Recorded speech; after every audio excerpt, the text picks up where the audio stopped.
In Swarnabelagala, there is one very large monolithic statue of Bahubali as Bommadeshwara. Have you been there?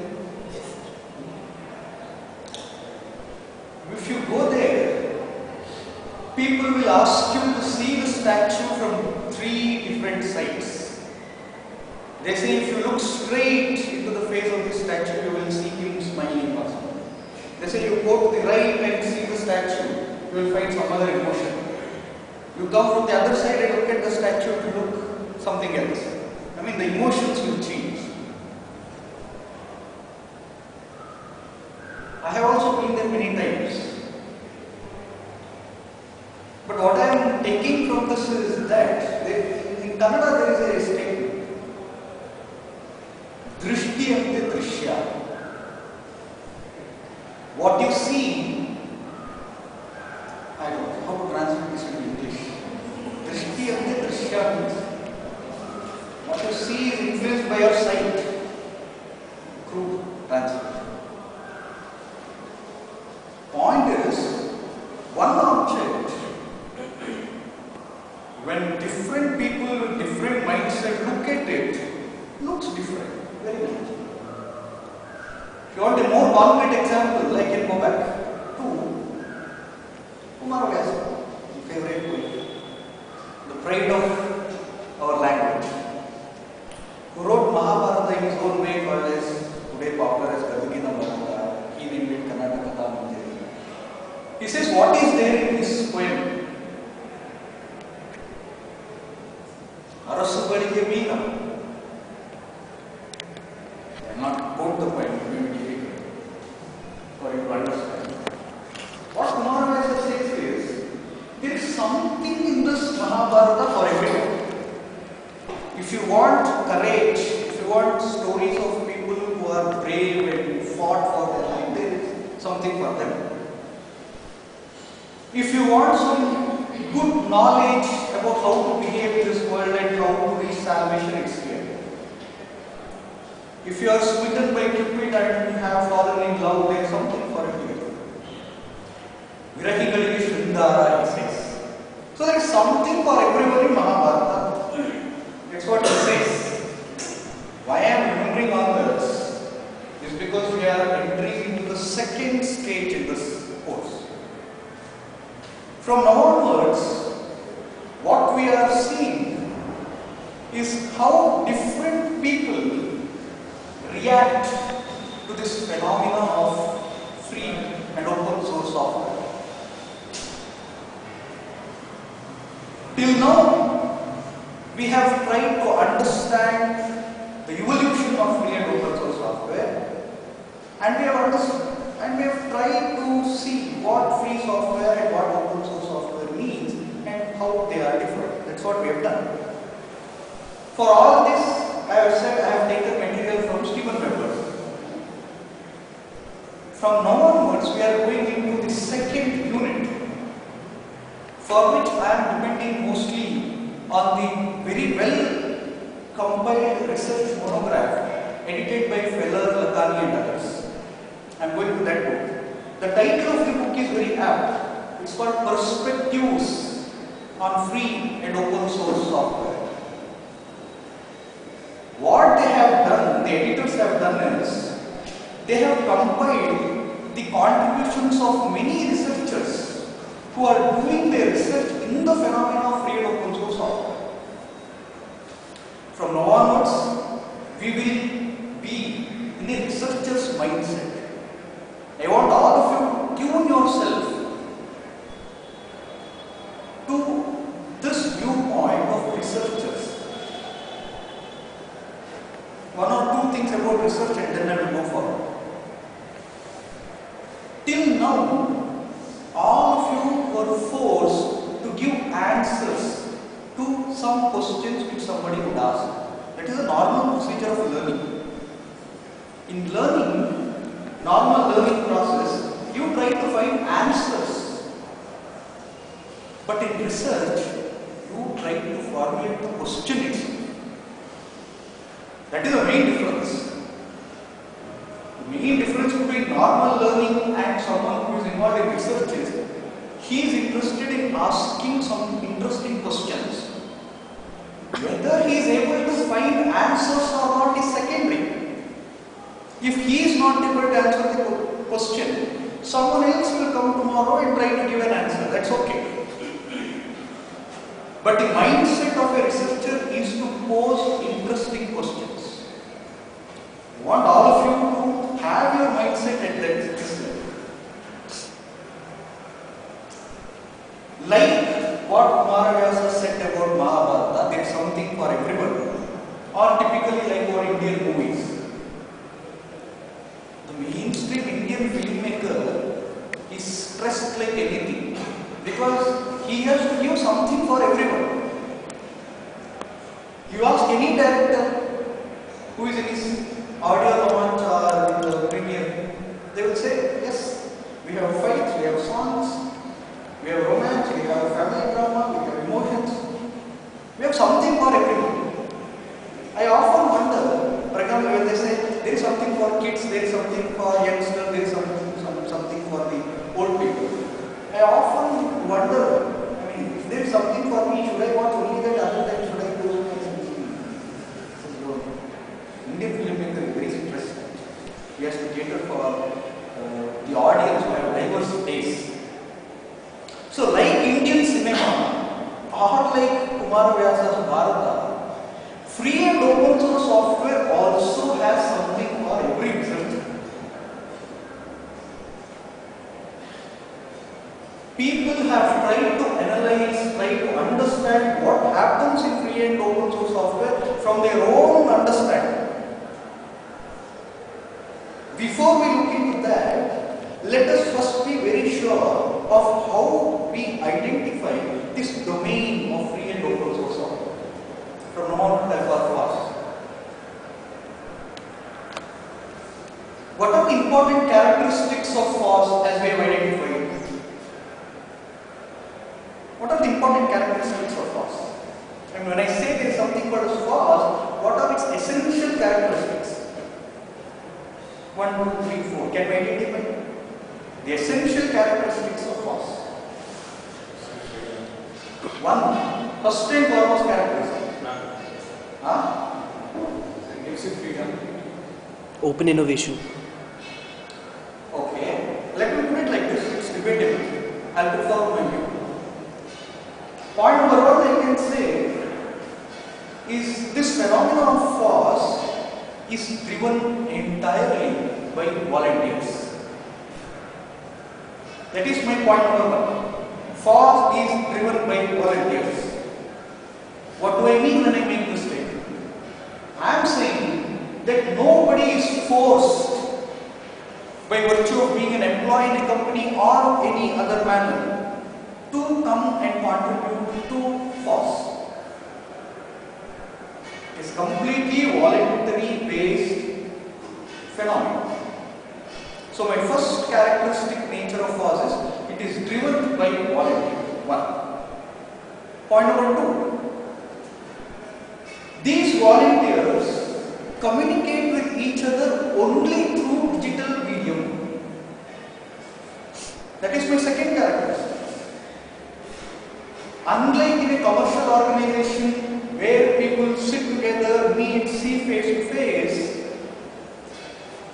in FOSS phenomena, people actually may not know the names, the background of the people who are contributing.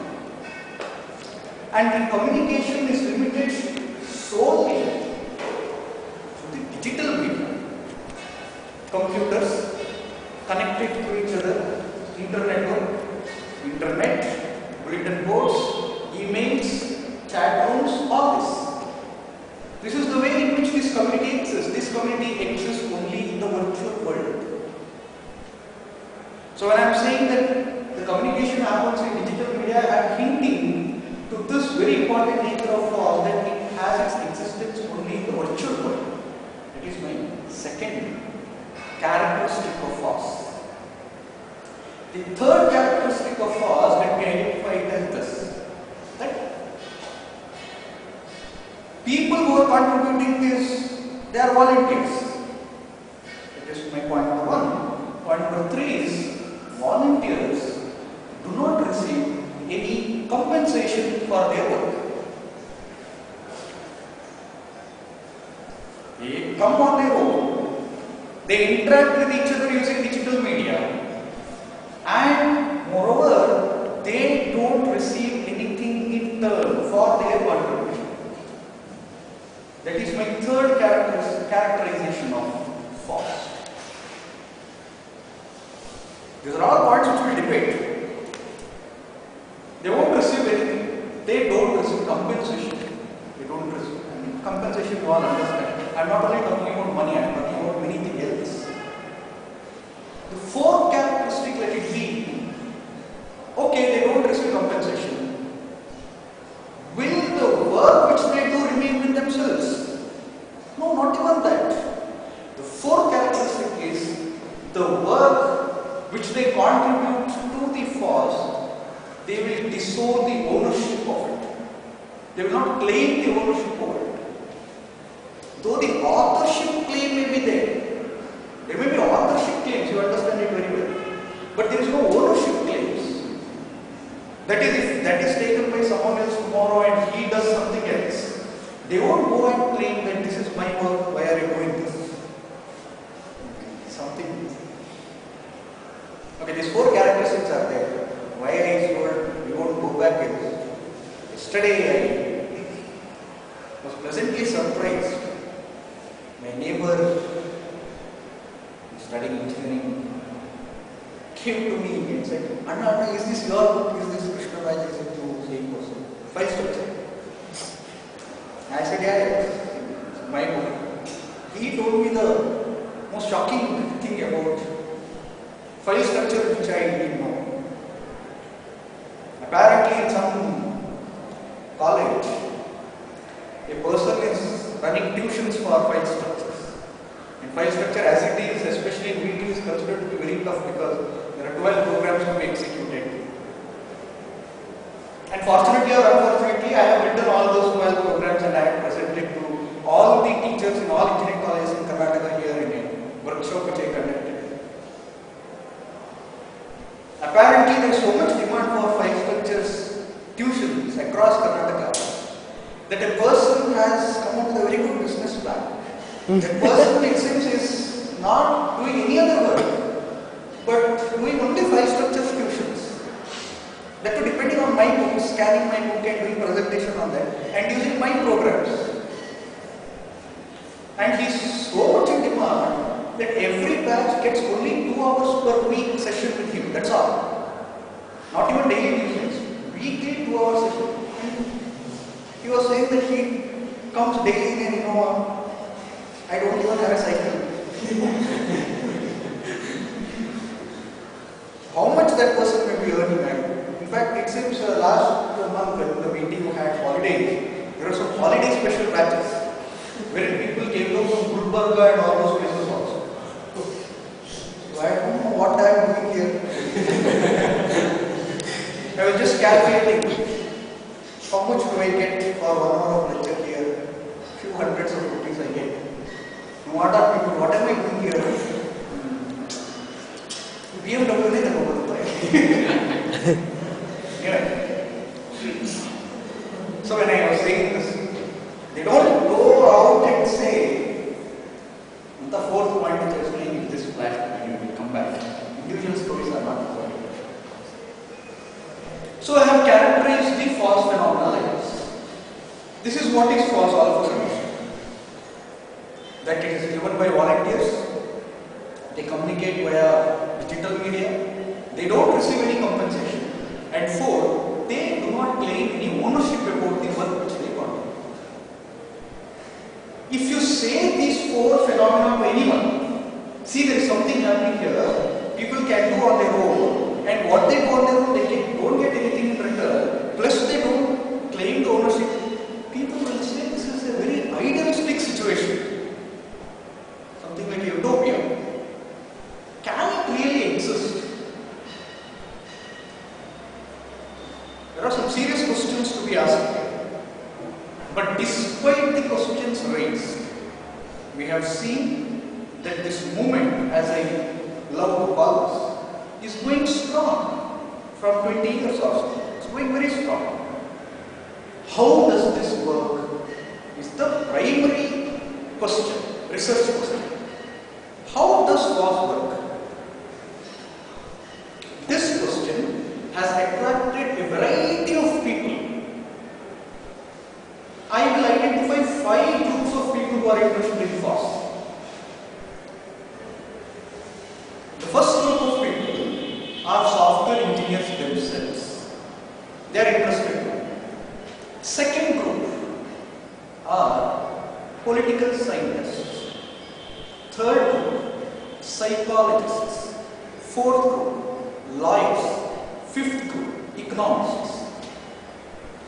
These 5 groups of people, when I say political scientists, when I say economics, I am referring to those people who are trained in that domain.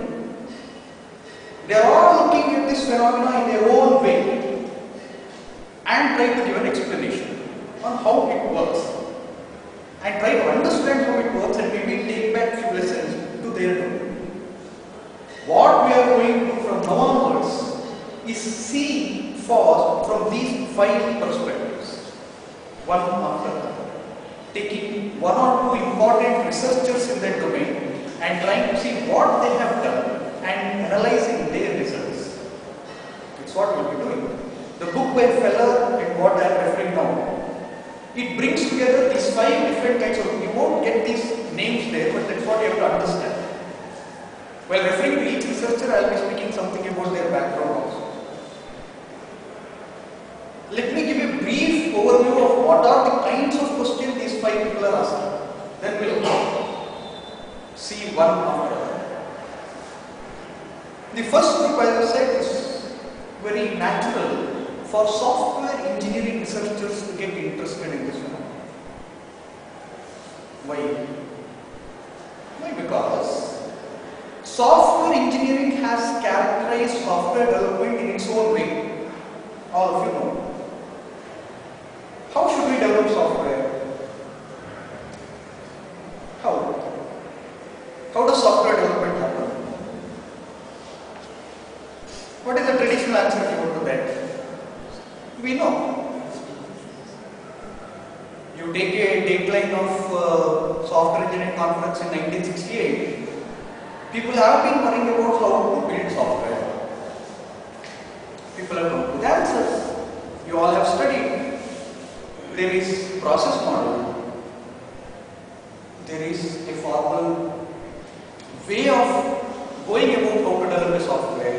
First we have to do feasibility study, requirement analysis and all that. Then do the design, then do the coding, then testing, right? There is a formal process which is defined. Apart from maybe 50, 60 non-formal process models, there are some very standard process models also you have studied. There is CMM, Capability Maturity Model, a very well-known framework on how to develop software. There are ISO processes. For everything. Requirement production, there is ISO process. Quality management, there is ISO process. There are process models which are famous, like for example UML. If you want project management, there is Prince2. Or if you want more latest development methodologies, there is Agile. There is Scrum. How many do you want? So the point is, people have been worrying about how to build better software, and there is much work done here which all of you are studying. You have just list whatever you have studied regarding software engineering. Software engineering, you have studied the latest and whatever object-oriented trends, object-oriented trends. You have studied design patterns. From there, you have written the exam. You have got good grades. You have studied all. So there is lot of knowledge accumulated over years on how to build better software. In fact, the entire thing itself is called as Software Engineering Body of Knowledge, SCBOK. IEEE has come out with this SCPOK, Software Engineering Body of Knowledge, which accumulates the knowledge people have gained over years. With all this knowledge gained over years, are we able to create better software? Is a question. Now all of you have some exposure into how to build software. Do you feel confident today if I say that you have to write a software for, say, something as trivial as a college to a very critical system like rocket launching or something? With the knowledge that you have learned over a few years, do you feel confident to take the assignment of building a real-time software? Ask yourself. If you say no, then we should question why. Why did this happen? Or if you ask someone who is in the industry for say 5 years, 15 years, 20 years and ask the same question, whether they will not be able to directly give you a yes, I am very sure. Somewhere from 1962, 63 when Frederick Brooks wrote that book, Mythical Man, till present, you look at any book on software project management or any such book, if you take any book in the world on software management or any such topic, you take any book, you see what is the first paragraph in that book. Every such book will start with a very negative note. They will say, this many percent of the projects fail, this many percent of the projects are uncompleted. This is how these subjects start even today. Why? After so many years, see, there is some problem in software industry. On the one hand, the industry is growing like anything, if you see. And on the other hand, if you see, people are still worried about the tools and techniques. Somewhere there is a gap. This is like a growth story of India. On the one side, prosperity is there. One side there is poverty. Both are going parallel. Ditto in software. If you see the average salaries, the total exports of software from Bangalore, SPK and all that, you will see the graph going like this. If you see the failure or other things, they are also moving at a fast. Why is there a gap is a question which people are trying to solve. Imagine the wonder software engineers have when they hear about FOSS. Traditional software engineers today are looking for an answer on how to keep people motivated in an organization, how to keep them motivated. Shall we give them better salary? Shall we give them ESOPs? Of course, nobody gives stock options today, but still, once upon a time it was right. Giving stock options. Can we arrange weekend parties? Call a hip hop DJ? Can we have film screenings every Friday? Few people do it. Few other companies have tried appointing what they call a CFO, Chief Fun Officer, whose only job is to keep everyone in the company in good spirits, whatever that means. People are trying very hard to keep people motivated to do something, because ultimately software is people's job. See, there is something which I always say, software engineers are very intelligent. They automate everything, but not software development. They automate everything else. You say we want to automate the design of building the latest F1 car. Yes, you can take computer design car, correct? You can design buildings using computer, but you can't design software using software. Software writing is still manual. Therefore, software engineers are so much in demand. The moment software engineering also becomes automated, then we will see. And they know that. That is why there is no progress in this. Ideas such as zero coding. Zero coding was the idea which gained popularity in the early 90s.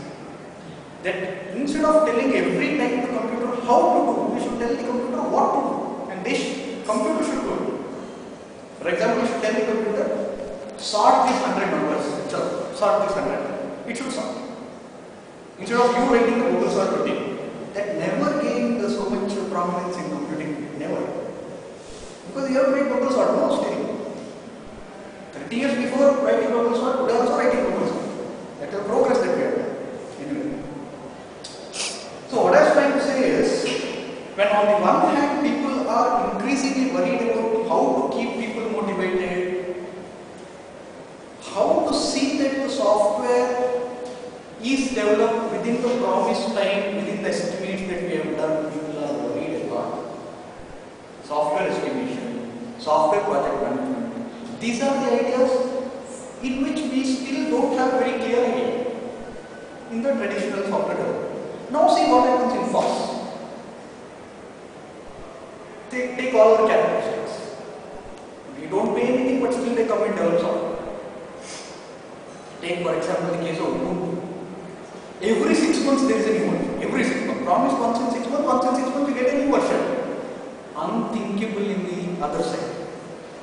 One operating system, if they announce it will come in next 3 years, be sure it will come in next 3 years. If they release it in next 3 years, it will have 3000 problems. Then they will release service pack 1, service pack 2, so on, so on, so forth, with 100 bugs. Then they will ask you to upgrade your system 100 times. Finally, after 6 years, they will say, no, this project probably had problem. We'll announce one more new project or one more new operating system. What is happening is, on the one hand, people don't know how to handle a mega project with so many brilliant people coming together working. On the other hand, you don't pay people, but still they work, stick on to the schedule, release on. How does this happen? Is the question which software engineers are provided. What is the software development methodology they are using? Do they do design? Do they write the requirements? Do they do unit testing? Do they do integration? Whatever we teach from software engineering, do they follow? If they don't follow, what do they do? Which is better? This kind of questions are asked by software engineers.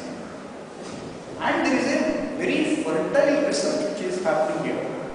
We will speak this issue in detail in unit number 4. Unit number 4 is dedicated for answering this question. Then I will come back and speak it. But this is in a nutshell one perspective, that is